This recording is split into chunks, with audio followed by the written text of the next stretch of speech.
Bonjour à tous. Lutter contre l'homophobie et les guet-apens, c'est l'objectif d'une charte d'engagement que souhaite mettre en avant la ministre de l'égalité entre les femmes et les hommes à Dijon. Aurore Berger est arrivée en fin de matinée dans le nouveau centre LGBT+, qu'elle a inauguré. La ministre s'est aussi rendue dans le commissariat de police pour échanger avec des enquêteurs. En Côte d'Or, une quinzaine de guet-apens ont été tendus sur les applications de rencontres entre 2022 et 2024. Que s'est-il passé dans le collège Aristide Briand à Lons-le-Saunier ?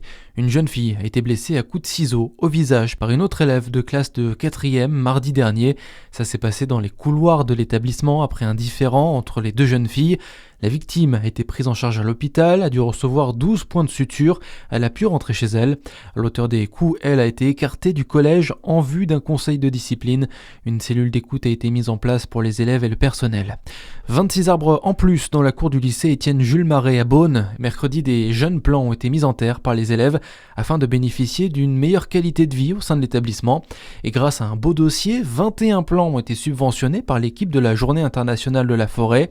Le tout porté par des éco-délégués. Noah, l'un des lycéens paysagistes pour l'occasion, nous en dit plus au micro de Charlie Chevasson. On a végétalisé la cour du lycée pour apporter de la végétalisation au milieu du bitume, au milieu du lycée. On a planté du prunus, du ficus, on a planté du prunier, ça apporte de la diversité, de la biodiversité et puis ça permet d'apporter beaucoup d'ombre aussi l'été et puis d'apporter de la fraîcheur. Il n'y en avait pas assez et du coup c'est pour ça qu'on a apporté ce bienfait avec Madame Pasteur qui a monté le dossier. On est une quarantaine. Tous ceux qui étaient présents aujourd'hui, qui sont portés volontaires pour cette action-là, sont présents aujourd'hui. Moi je m'en vais l'année prochaine, donc c'est ma dernière année au lycée, mais ça permettra à tous ceux qui sont au lycée de les voir grandir au fur et à mesure des années.